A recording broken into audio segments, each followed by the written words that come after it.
जो साइंटिस्ट लोग हैं वो सो कॉल्ड एनलाइटेंड लोगों का ब्रेन देखते हैं कि कैसा क्या न्यूरॉन्स वगैरह क्या चल रहे हैं। तो वो ऐसा कह मैं नहीं कह रहा, वो कह रहे हैं कि कुछ ऐसा मतलब केमिकल का ही खेल है सब। मतलब एनलाइटनमेंट जो होती है ब्रेन में होती है, जो भी होता है, क्योंकि फाइनली जो हमें अच्छा लगता है बुरा लगता है सब ब्रेन में ही होता है। तो वहाँ से मेनली मेरा रूट आया था ये कि जो भी हम ये कर रहे हैं फाइनली हम ब्रेन की ही वायरिंग चेंज कर रहे हैं क्या, या फिर कुछ और है। कुछ और।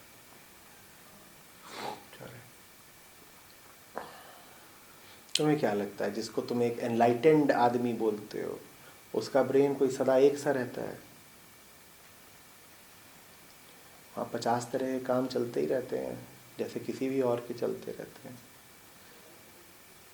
भाई जितनी यांत्रिक गतिविधियां होती हैं जीवन की, ब्रेन से वही तो संचालित होंगी ना। देखना, उठाना, गिराना, सांस लेना, विश्लेषण करना, स्मृतिबद्ध करना, ये सब होता है मस्तिष्क में, ब्रेन में। जैसे डर लगता है उसके लिए तो कोई केमिकल रिलीज होता है। डर का लगना है, डर के लिए कौन सा केमिकल उत्तरदायी है ये विज्ञान तुम्हें बता देगा, पर निडरता सिर्फ उस केमिकल का अभाव थोड़े ही है, वो कोई और बात है। तो जो कुछ भी पदार्थगत है उसका तुमको मूल मिल जाएगा मस्तिष्क में। काम वासना तुम्हें मिल जाएगी मस्तिष्क में, ब्रह्मचर्य थोड़ी मिलेगा। समझो बात को। तुम मस्तिष्क की ग्रंथियों में कुछ क्रिया करके, ऊंच नीच करके, शल्य क्रिया इत्यादि, सर्जरी, ये बिल्कुल कर सकते हो कि किसी के भीतर से काम वासना विलुप्त हो जाए। उसके लिए तुम्हें मस्तिष्क की सर्जरी की भी जरूरत नहीं।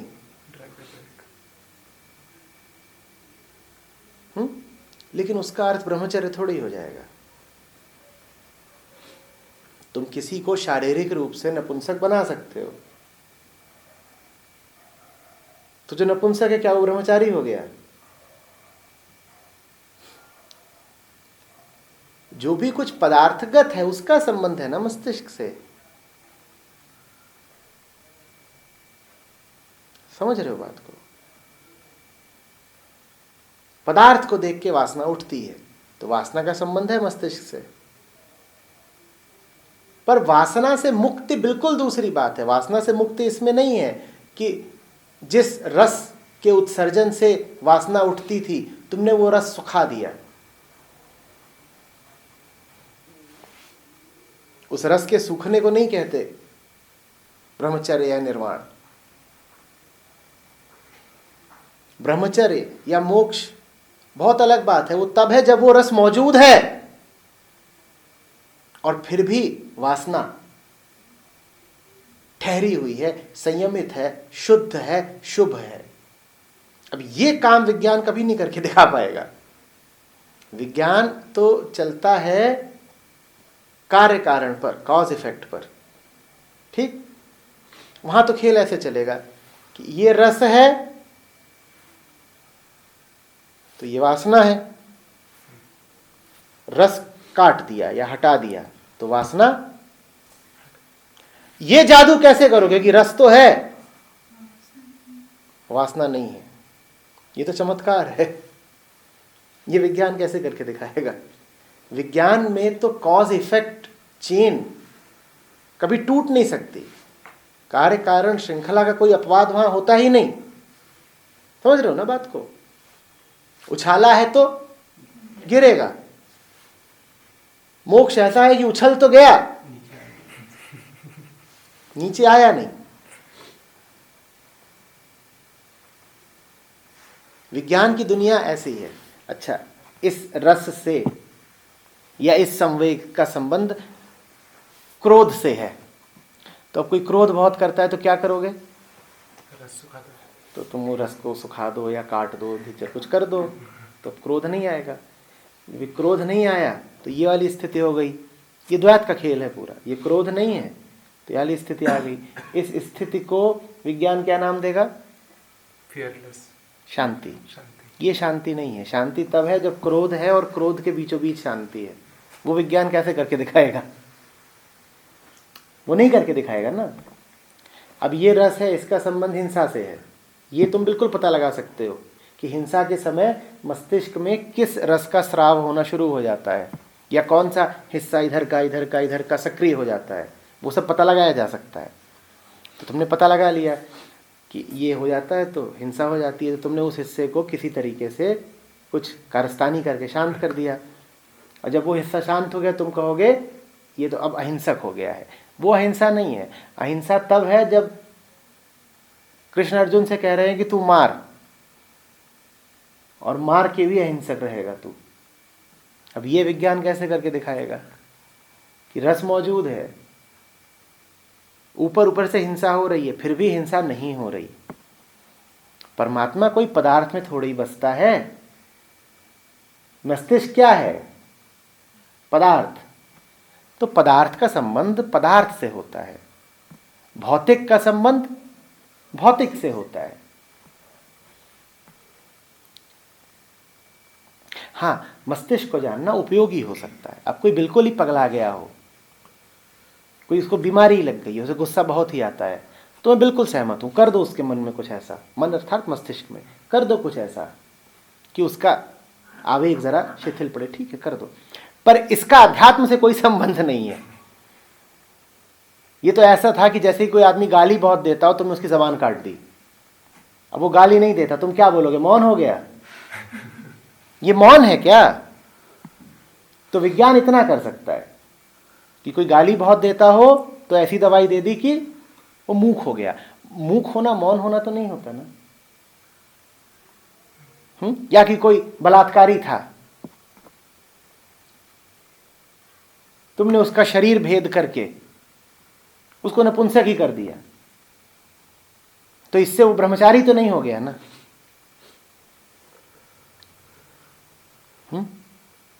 हो सकता है तुम कुछ ऐसा भी कर दो कि उसके मन में अब काम संबंधित विचार न आए, पर अभी भी वो ब्रह्मचर्य में नहीं है। ब्रह्मचर्य कुछ और बात है, वो चीज दूसरी है।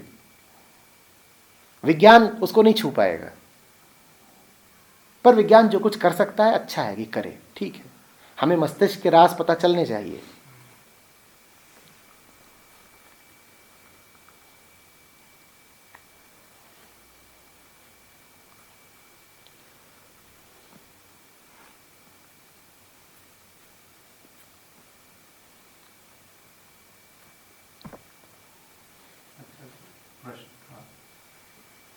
एक विचार है जो जितनी बार आता है दिमाग में और आपको पता है कि वो बेकार का विचार है, वो उतनी ही एंग्जाइटी बार बार क्रिएट करता है। और आप अपने मन को लगातार देखते हो एंग्जाइटी क्रिएट कर रहा है और वो इतनी ज़्यादा करता है कि आप पे हावी हो जाता है, फाइनली मन ही आप पे।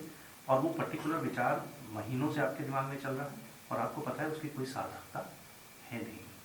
तो इसको, वो विचार जिसको आ रहा है वो महीनों से एक ही बना हुआ है, इसलिए वो विचार उस पर एक ही तरह का प्रभाव बार बार डाल रहा है।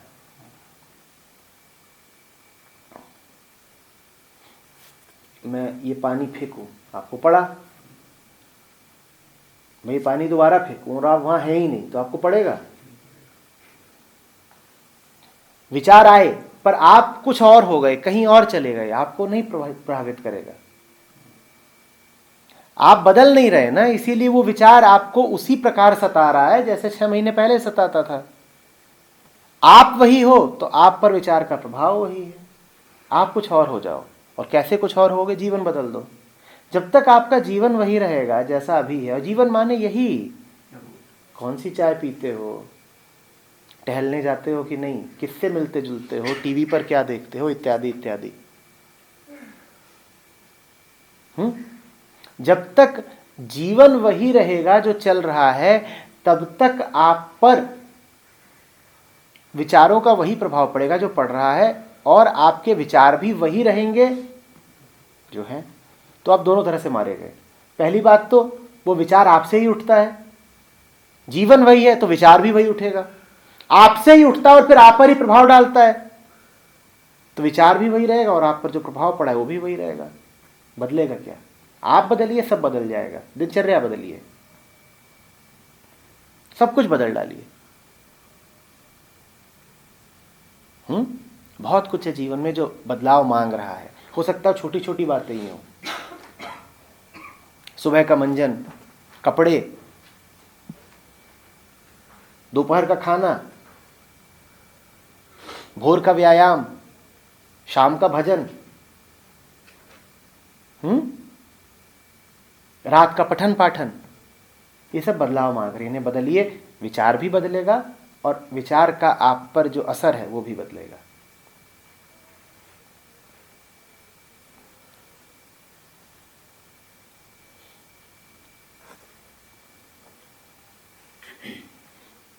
आपकी इस बुक से एक अभी चैप्टर पढ़ा, फ्री विल एंड डेस्टिनी।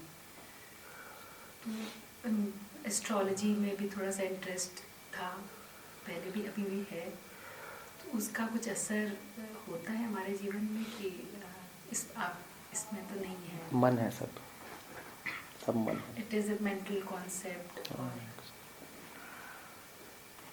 तो प्लैनेट्स और स्टार्स इन सब का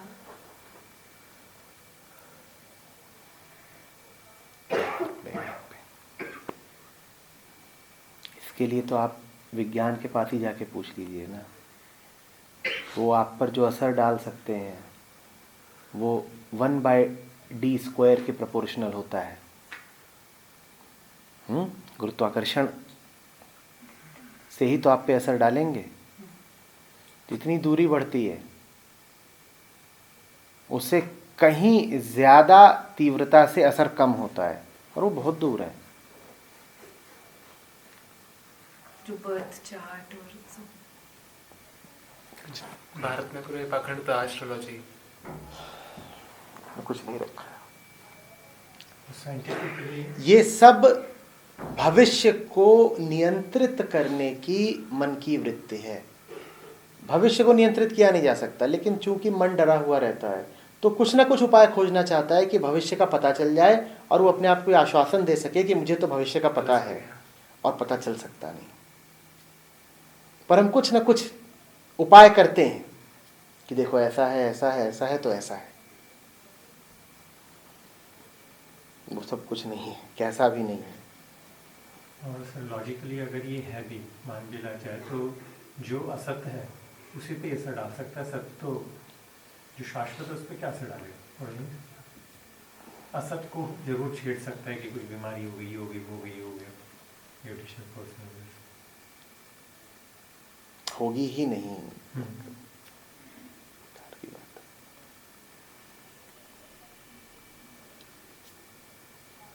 आप यहां बैठे हो ना, इसका आप पर ज्यादा प्रभाव पड़ रहा है गुरुत्वाकर्षण से, बजाय कि सूरज या चांद का।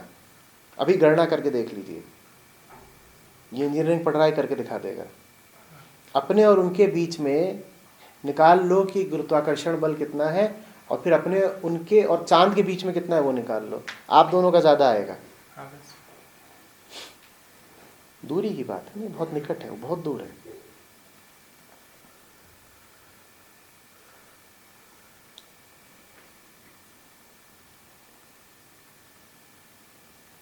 और चलिए, ये तो फिर भी दूर है।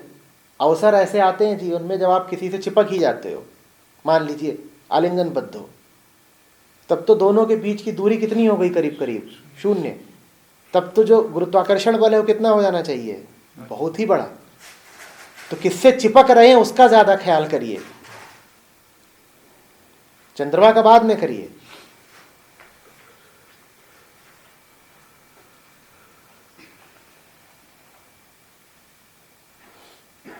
जिसके जितने करीब आते हो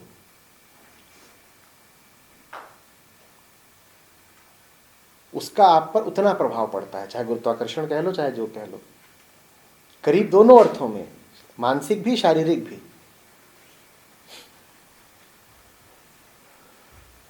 और जिसने आपको स्पर्श ही कर लिया, छू ही लिया, उसका तो आप पर अनंत प्रभाव पड़ जाता है।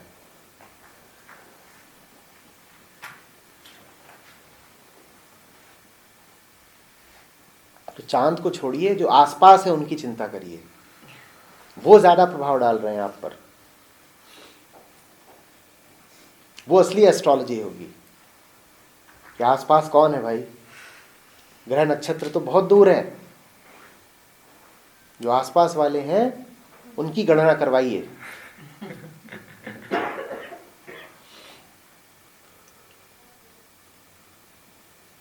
जो अंगूठिया, मून स्टोन, ये सब भी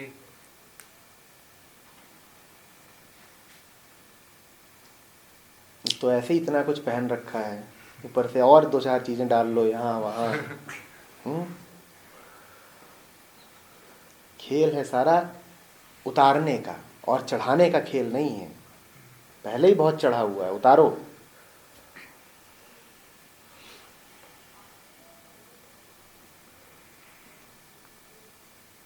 वारी